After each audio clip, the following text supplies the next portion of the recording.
ចេះតែនឹងចេះតែកិនអានឹងមិនចូលថ្ងៃឬយប់អារម្មណ៍វិលវល់ធ្វើបែបណាកាត់ចិត្តបែបណាខ្ញុំមិនយល់គ្មានហេតុផលអាចបំភ្លេចគេបើបងធ្វើចិនបានបងជុំនឹងអូនហើយ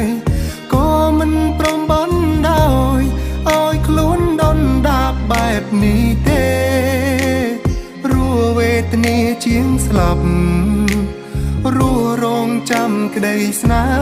ហ៍ខំទុនទាំងចាំគេទាំងដែលគ្មានសង